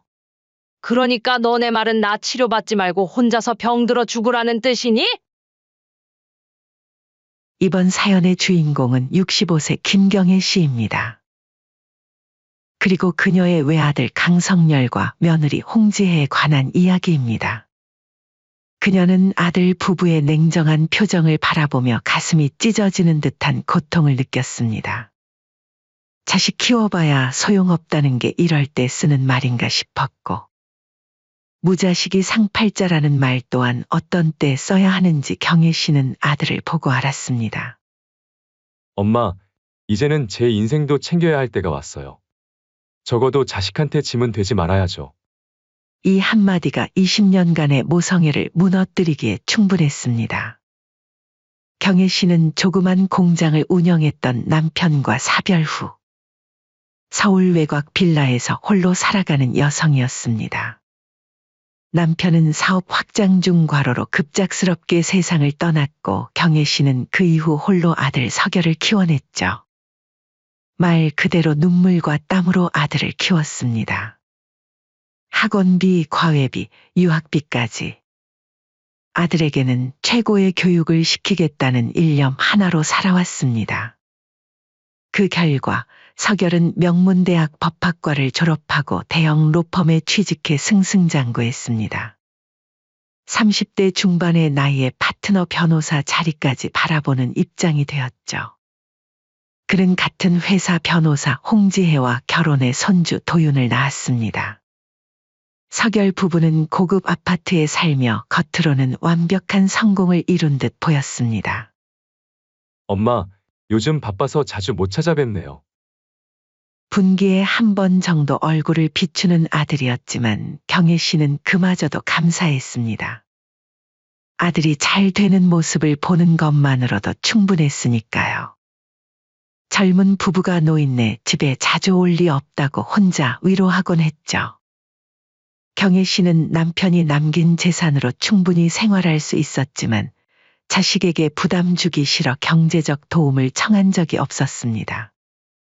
오히려 손주 도윤이의 100일, 돌, 생일마다 넉넉한 용돈을 손에 쥐어주곤 했죠. 그런데 몇 달 전부터 아들 내외의 태도가 조금씩 달라지기 시작했습니다. 엄마, 부동산 하락이 심해서 좀 힘든 상황이에요. 도윤이 영어 유치원비도 부담되고. 처음엔 힘든 상황을 토로하는 정도였습니다. 경혜 씨는 아들이 어렵다는 말에 선뜻 통장에서 돈을 꺼내주었죠. 모아둔 돈이 있었으니까요. 얼마 후 다시 찾아온 아들 부부의 표정은 더 어두웠습니다. 어머니, 저희 집 대출 이자가 올라서 힘드네요. 남들 다 하는 해외여행도 자주 못 가고 점점 살기 팍팍해요. 경혜 씨는 다시 한번 통장에서 돈을 꺼냈습니다. 아들 부부의 방문은 어느새 돈을 달라는 패턴이 되어버렸습니다. 처음엔 손주 교육비, 나중엔 대출 이자까지. 그러면서도 자신의 노후 자금이 얼마나 되는지, 남편이 어떤 재산을 남겼는지는 철저히 비밀로 했습니다. 남편이 그렇게 신신당부했으니까요. 자식에게 재산 이야기를 하면 안 돼. 스스로 서야 해. 석열이 그놈 우리가 너무 오냐오냐 키운 건 아닌가 걱정돼. 남편의 말이 귓가에 맴돌았지만 어머니의 마음은 달랐습니다. 내가 쓰고 남을 돈 아들이 쓰면 뭐가 문제야. 그때는 그렇게 생각했습니다. 그러던 어느 날 계속된 하복부 통증으로 병원을 찾은 경혜 씨는 초기 자궁암 진단을 받았습니다. 생명에는 큰 위협이 없지만 수술과 항암 치료, 약값까지 합치면 수천만 원의 비용이 예상되는 상황이었죠. 김경애님, 빨리 수술하셔야 합니다. 초기라 완치 가능성이 높습니다. 의사의 말에 경혜 씨는 망설였습니다. 아픈 것보다 아들에게 병원비 이야기를 꺼내는 게 더 두려웠기 때문입니다. 하지만 어쩔 수 없었습니다. 혼자서 감당하기에는 너무 큰 금액이었으니까요. 진단서를 들고 집으로 돌아가는 길, 현관문 앞에서 우연히 아들 부부의 대화가 들려왔습니다. 엄마 자궁암이라고? 수술비가 얼마나 든대? 응, 아까 어머니한테 전화 왔었어. 5천만 원은 기본이래. 거기에 항암 치료까지 하면. 억대 가까이 될 수도 있대. 미치겠네. 이대로 가다간 어머니 유산 다 병원비로 거덜나는 거 아니야? 현관문 앞에 서 있던 경혜 씨의 다리가 휘청거렸습니다. 아들의 말이 믿기지 않았습니다. 당신 어머니가 얼마나 갖고 있는데. 정확히는 모르지만 아버지가 꽤 남기고 가셨다던데. 근데 돈 얘기를 물어보면 얼버무리셔. 그냥 병원비 부담 못 해주겠다고 단호하게 말해야겠어. 그래도 어머니가 우리한테 병원비 내달라고는 안 하시지 않을까? 그렇긴 한데 어차피 나중 되면 엄마 유산도 우리 건데.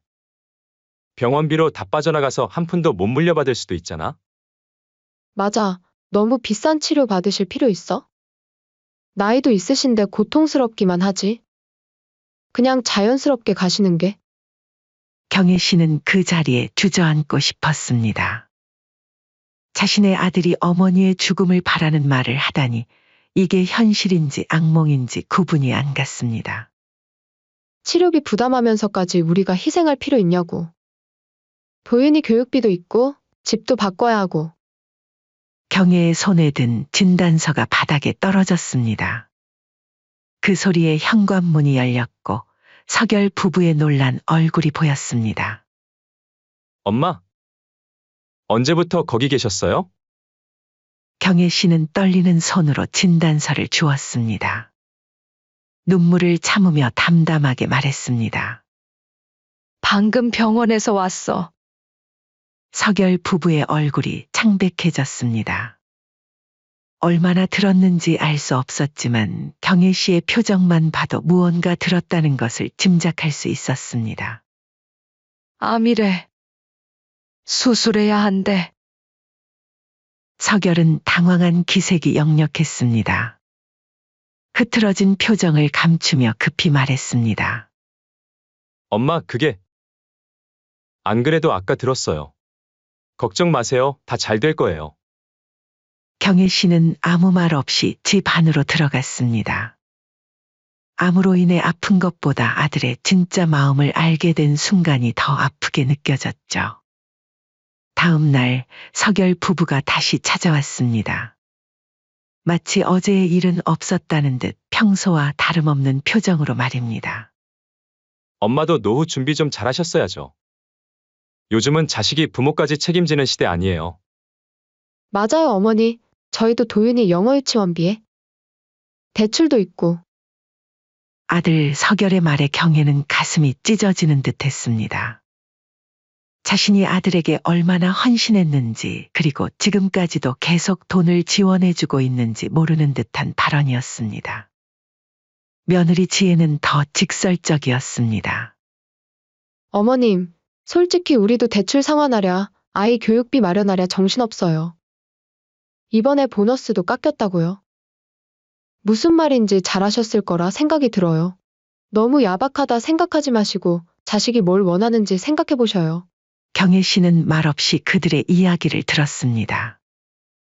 자신을 짐으로 여기는 아들 부부의 말 한마디가 평생의 희생을 무너뜨리고 있었습니다.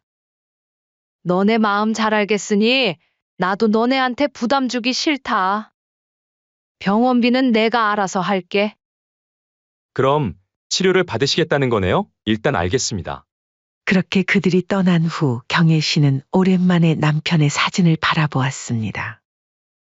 당신 말이 맞았어요. 재산 이야기는 하지 말았어야 했는데.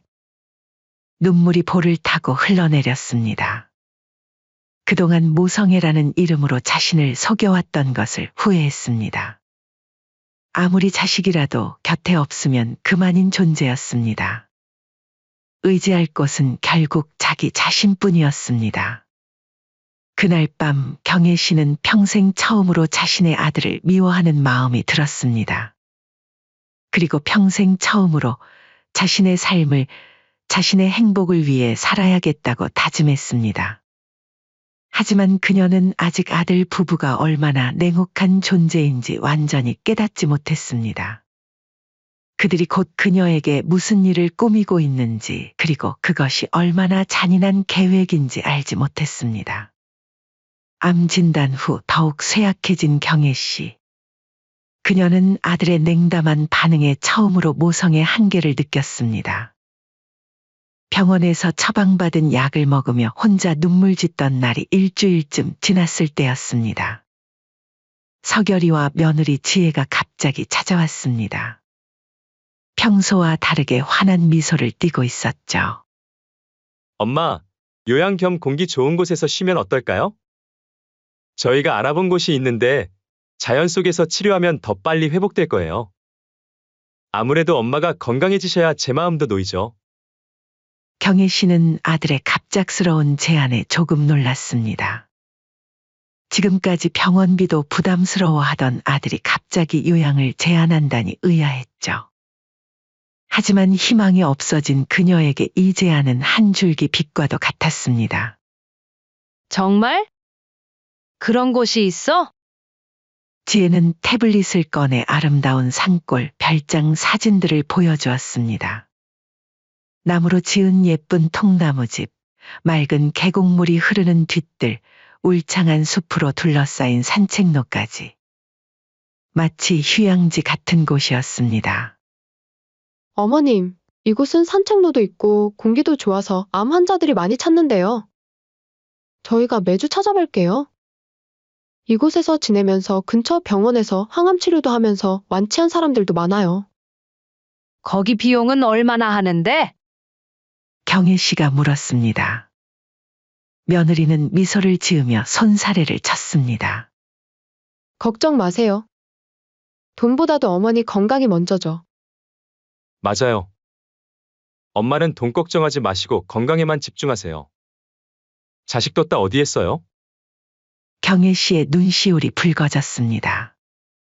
병원비 부담으로 차갑게 굴던 아들이 이렇게 자신을 위해 알아봤다는 사실이 그녀를 감동시켰습니다.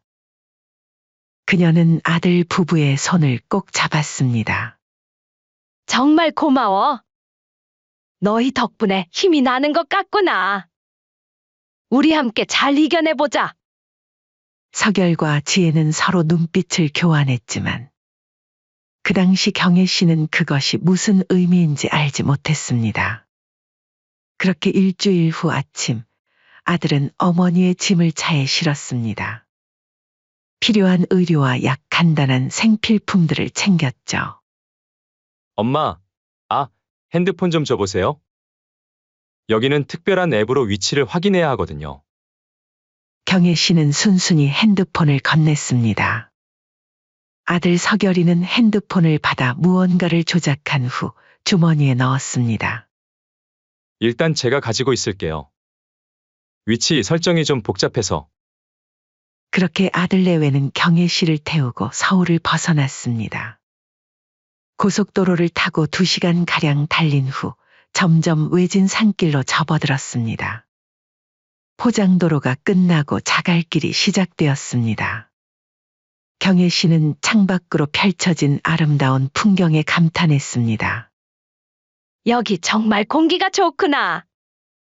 그러나 차가 더 깊은 산속으로 들어갈수록 태블릿에서 본 아름다운 별장의 모습은 전혀 보이지 않았습니다. 경혜 씨의 마음에 불안감이 스며들기 시작했습니다. 우리 어디로 가는 거니? 아까 보여준 그 별장이랑 좀 다른 것 같은데. 금방 도착해요, 엄마. 걱정 마세요. 마침내 차가 멈췄습니다. 경혜 씨는 창밖을 바라보고 얼굴이 굳었습니다. 낡은 산속 오두막이 그들 앞에 서 있었습니다. 비가 새는 지붕, 삐걱거리는 나무 계단, 오래된 창문까지. 사진 속 별장과는 전혀 다른 모습이었습니다. 여기가 어디니? 사진이랑 너무 다른데? 아들 서결이는 어색한 미소를 지었습니다. 엄마, 처음엔 좀 실망스러울 수 있지만 이 오두막이 실은 더 자연 친화적이래요. 자연 속에서 치유되는 게 약보다 낫대요. 그리고 사진에서 보던 곳은 예약이 꽉 차서 한 달 정도는 기다려야 옮길 수 있을 거예요. 경혜 씨는 일단 내려서 오두막을 바라보았습니다. 무언가 이상했지만 아들을 의심하고 싶지 않았습니다. 그녀는 불안한 마음을 누르며 오두막으로 향했습니다. 아들이 짐을 내려놓았습니다. 그리고 지혜와 함께 서둘러 차로 돌아갔습니다. 저희가 아직 필요한 물건들이 더 있어요. 저녁에 다시 올게요. 엄마, 언제 돌아온다고? 금방 올게요. 잠깐 쉬고 계셔요. 그리고 먼지를 일으키며 차는 사라졌습니다. 경혜 씨는 그 자리에 얼어붙은 듯 서 있었습니다. 갑자기 느껴지는 적막감이 그녀를 덮쳤습니다. 주변은 온통 산과 나무뿐이었고 아무런 소리도 들리지 않았습니다. 괜찮아. 저녁에 다시 온다고 했어. 경혜 씨는 자신을 다독이며 오두막 안으로 들어갔습니다. 내부는 더 충격적이었습니다. 습기 찬방 한 칸, 낡은 부엌 그리고 재래식 화장실. 물은 밖에 있는 우물에서 길어와야 했습니다. 전기는 간헐적으로 들어오는 듯했고 수도는 아예 없었습니다. 짐을 풀며 경혜 씨는 서결이 가져다 준 것들을 확인했습니다. 식량이라고는 라면 몇 봉지와 통조림 몇 개가 전부였습니다. 그리고 약. 그녀는 약병을 열어보고 눈살을 찌푸렸습니다. 자신의 암 치료제가 아니었습니다. 그저 평범한 진통제와 감기약뿐이었죠. 분명 내 약도 챙겼다고 했는데. 그녀는 핸드폰을 찾아 아들에게 전화하려 했습니다. 그러나 핸드폰이 없었습니다.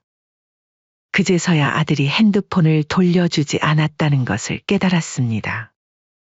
아, 서결이가 내 핸드폰을. 불안감이 점점 커져갔지만 경혜 씨는 여전히 아들을 믿고 싶었습니다.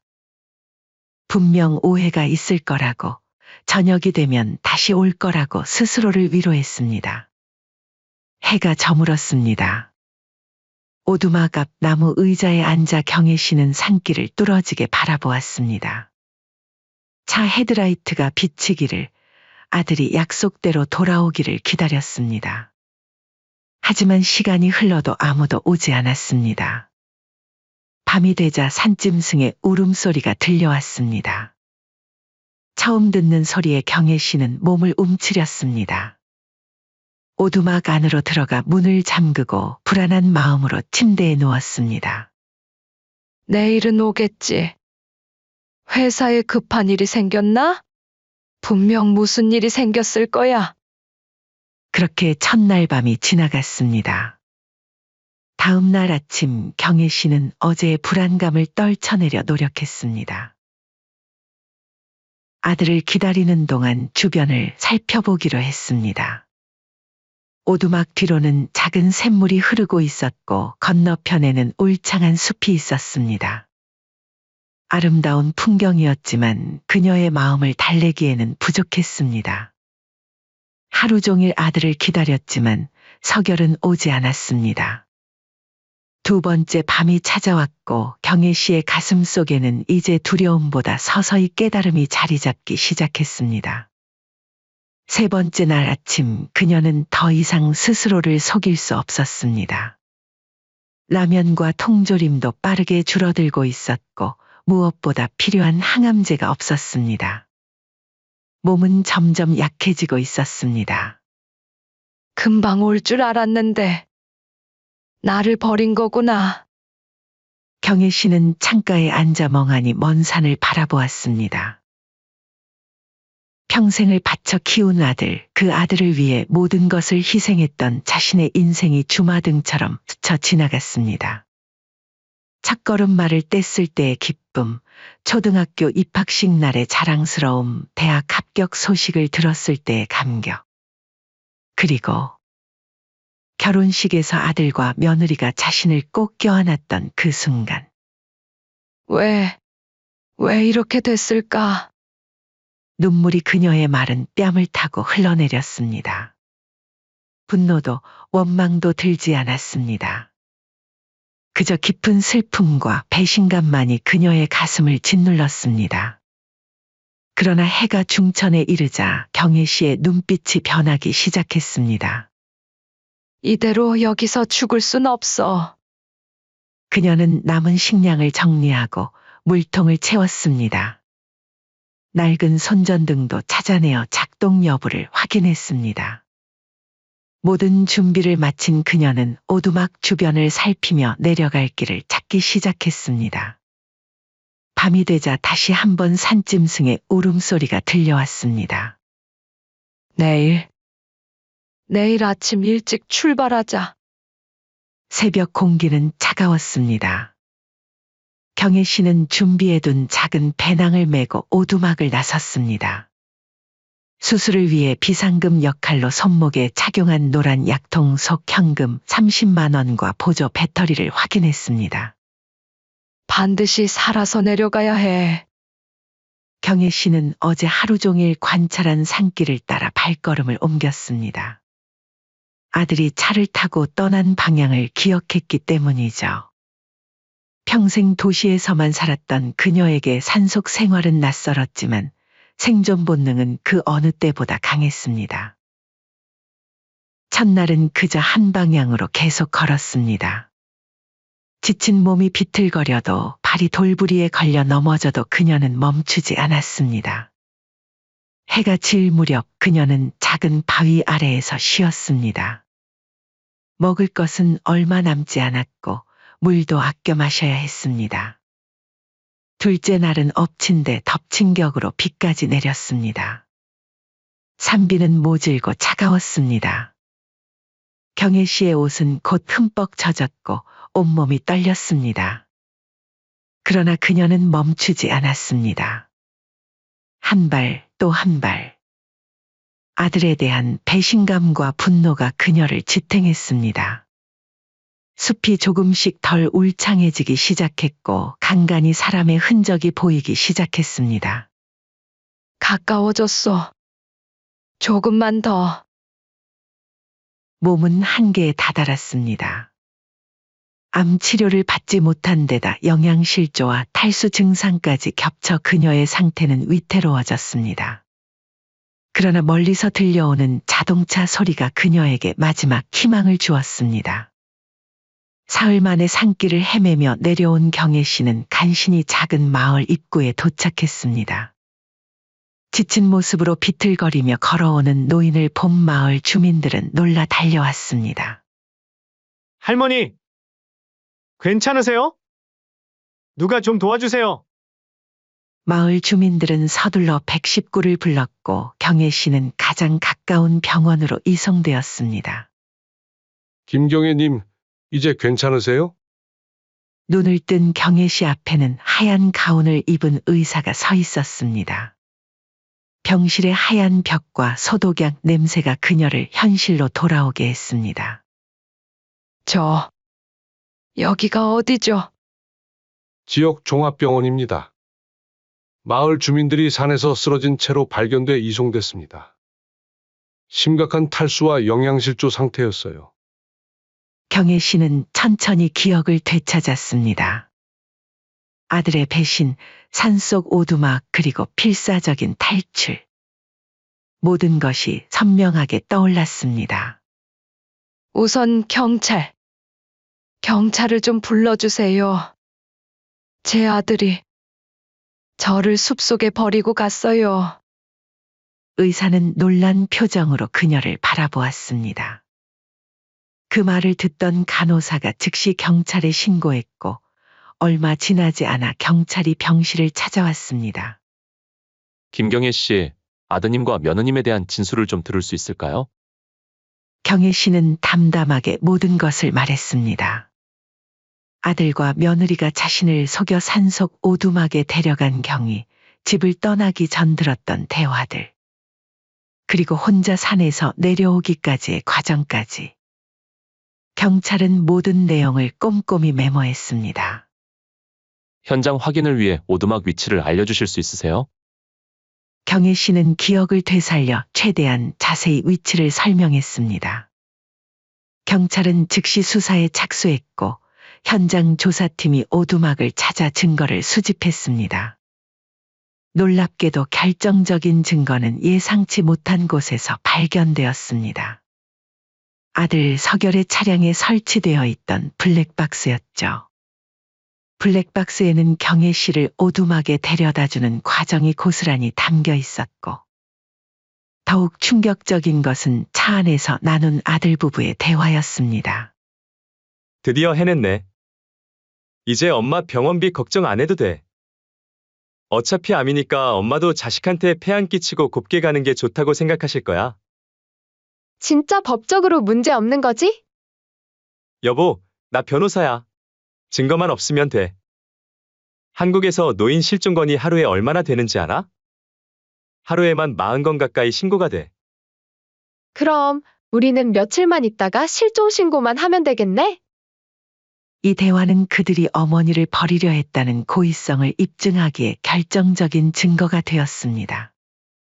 경찰은 즉시 서결 부부를 체포했고 구속 수사가 진행되었습니다.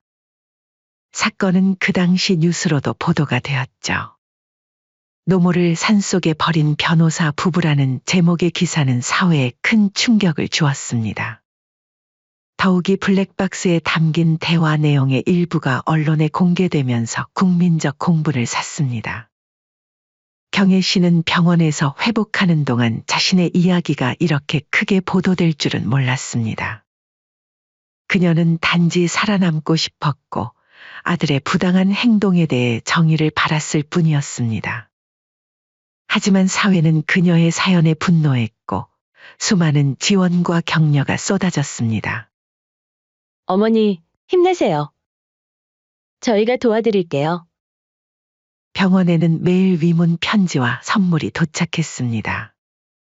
노인 복지 단체들이 그녀의 치료비를 지원하겠다고 나섰고 여러 변호사들이 무료 법률 지원을 제안했습니다. 경혜 씨는 이런 따뜻한 관심에 감사했지만 한편으로는 혼란스러웠습니다. 그러던 어느 날 한노인 복지재단의 대표가 경혜 씨를 찾아왔습니다. 김경애님, 저희가 앞으로의 치료와 거주 문제를 도와드리고 싶습니다. 저희 재단에서 운영하는 요양원 중 편하신 곳을 선택하셔도 좋고 독립적인 생활을 원하신다면 그에 맞는 지원도 가능합니다. 경혜 씨는 깊은 생각에 잠겼습니다. 그동안 그녀가 의지했던 것은 아들뿐이었습니다. 하지만 이제는 그런 아들조차 없었죠. 그녀는 이제 새로운 삶을 시작해야 했습니다. 시간을 좀 주세요. 생각해 볼게요. 한편 서결과 지혜는 구치소에서 재판을 기다리고 있었습니다. 그들의 범행이 계획적이었고 증거도 명백했기 때문에 법적으로 불리한 상황이었습니다. 더욱이 사회적 비난 여론이 거셌기에 변호사를 구하는 것조차 쉽지 않았습니다. 아들 서결이 근무하던 로펌은 그를 즉각 해고했고 변호사 협회는 징계 절차를 시작했습니다. 재판날 아들은 법정에서 어머니를 마주했습니다. 그의 눈에는 두려움과 후회가 가득했습니다. 어머니, 용서해 주세요. 제가 정신이 나간 것 같았어요. 경혜 씨는 아들을 바라보았습니다. 내가 그렇게 짐처럼 느껴졌니? 이제 와서 미안하다고 해도 소용없다. 자식에게 버림받은 부모의 비참한 심정을 너네들은 모를 거다. 어머니, 정말 죄송해요. 저희가 잠시 눈이 멀었던 것 같아요. 법원은 아들 서결이에게 징역 5년의 실형을, 며느리 지혜에게는 4년을 선고했습니다. 재판이 끝난 후 경혜 씨는 병원 근처 작은 아파트로 거처를 옮겼습니다. 노인복지재단의 도움으로 치료도 지속할 수 있었고 생활에도 큰 불편이 없었습니다. 그녀는 점차 자신만의 시간을 보내며 마음의 평화를 찾아가고 있었습니다. 1년 후 김경혜 씨의 인생은 완전히 달라졌습니다. 아들의 배신으로 시작된 끔찍한 경험은 그녀에게 새로운 인생을 선물했습니다. 암 치료는 성공적으로 마무리되었고 그녀는 이제 조용한 해안가 마을에서 새로운 삶을 살고 있었습니다. 경혜 선생님, 오늘은 어떤 이야기를 들려주실 거예요? 마을 커뮤니티 센터에 모인 노인들이 경혜 씨를 반갑게 맞이했습니다. 그녀는 이제 노인 학대 방지 프로그램의 주요 강사가 되었습니다. 자신의 경험을 바탕으로 다른 노인들에게 자존감과 권리에 대해 가르치고 있었죠. 오늘은 우리가 스스로를 지키는 법에 대해 이야기해 볼까 해요. 경혜 씨는 부드러운 미소를 지으며 자리에 앉았습니다. 그녀의 눈빛은 강인했고 목소리는 확신에 차 있었습니다. 이제 그녀는 피해자가 아니라 생존자였고 약자가 아니라 지도자였습니다. 여러분, 나이 들었다고 짐이 되는 건 아니에요. 우리는 여전히 소중한 삶의 주인공이니까요. 그녀의 강연은 항상 큰 호응을 얻었습니다. 특히 그녀의 사연이 전국적으로 알려진 후 많은 노인들이 그녀에게서 용기와 희망을 얻었습니다. 경혜 씨의 이야기는 노인 문제에 대한 사회적 관심을 불러일으켰고 관련 법률도 강화되었습니다. 강연을 마친 후 경혜 씨는 작은 카페로 향했습니다. 그곳은 그녀가 노인 복지재단의 도움으로 오픈한 세컨드 라이프라는 이름의 카페였습니다. 비슷한 상처를 가진 노인들이 모여 이야기를 나누고 서로를 치유하는 공간이었죠. 어서 오세요, 경혜 씨. 오늘도 강연자라셨나요? 카페를 함께 운영하는 박순자 씨가 반갑게 맞이했습니다. 순자 씨 역시 자식들에게 버림받은 경험이 있는 노인이었습니다. 경혜 씨와 순자 씨는 서로에게 의지하며 새로운 가족이 되었습니다. 네, 오늘도 많은 분들이 참석하셨어요. 점점 더 많은 노인들이 자신의 권리에 대해 목소리를 내고 있어요. 경혜 씨는 창가에 앉아 따뜻한 차를 마셨습니다. 창밖으로는 잔잔한 바다가 보였고 해변을 따라 산책하는 사람들이 보였습니다. 평화로운 풍경이었죠. 그때 카페 직원이 편지 한 통을 들고 다가왔습니다. 발신인을 확인하자 그녀의 표정이 굳었습니다.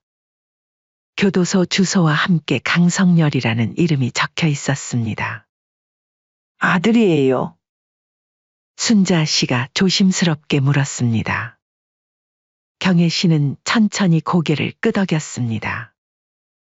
편지에는 서결의 애절한 사과와 함께 부탁이 적혀 있었습니다. 어머니, 정말 죄송합니다. 제가 정신이 나갔었습니다. 매일 밤 악몽에 시달리고 있습니다. 어머니가 산에서 얼마나 고통스러웠을지 생각하면 숨이 막힙니다. 제발 저를 용서해 주세요. 그리고 가능하시다면 탄원서를 제출해 주시면 감형을 받을 수 있을 것 같습니다. 어머니의 자비를 구합니다. 아들 서결 올림. 경혜 씨는 편지를 읽은 후 잠시 생각에 잠겼습니다. 그리고 천천히, 아주 천천히 편지를 찍기 시작했습니다. 한 조각, 두 조각. 편지는 곧 작은 종이 조각들로 변했습니다. 경혜 씨, 순자 씨가 걱정스럽게 바라보았습니다. 경혜 씨는 미소를 지었습니다. 그것은 슬픔이나 분노가 담긴 미소가 아니었습니다. 오히려 평화로움과 결단력이 담긴 미소였습니다. 괜찮아요, 순자 씨. 이제 정말 모든 게 끝났어요. 그녀는 종이 조각들을 쓰레기통에 버렸습니다. 그것은 단순히 종이를 버리는 행위가 아니었습니다. 그녀의 과거와 아픔을 완전히 놓아주는 상징적인 행동이었습니다. 아들이 감형을 원하나 봐요. 아무리 부모 자식은 천륜이라 하지만 애들은 절대로 용서받지 못할 짓을 했어요. 어찌 용서할 수 있겠습니까? 경혜 씨는 창밖을 바라보았습니다. 바다는 여전히 잔잔했고 햇살은 따뜻했습니다. 그녀의 새 인생도 그렇게 평화롭고 따뜻했습니다. 오늘 오후에는 무슨 계획이 있으세요? 순자 씨가 물었습니다. 노인보호센터에 기부금 전달하러 가야 해요. 그리고 저녁에는 무료 급식소에서 봉사할 예정이에요. 경혜 씨는 자신의 경험을 통해 얻은 관심과 후원금의 일부를 항상 어려운 사람들을 위해 사용했습니다. 특히 자식들에게 버림받은 독거노인들을 돕는 일에 적극적이었죠. 같이 가요. 저도 도울게요. 순자 씨가 미소 지었습니다. 경혜 씨는 고마운 마음으로 고개를 끄덕였습니다. 저녁이 되자 경혜 씨와 순자 씨는 마을 무료 급식소에서 봉사활동을 하고 있었습니다. 따뜻한 음식을 받아가는 노인들의 얼굴에는 미소가 가득했고 그것을 바라보는 경혜 씨의 얼굴에도 미소가 번졌습니다. 경혜 씨, 이 할머니는 최근에 집을 잃으셨대요. 당분간 머물 곳이 필요하시대요.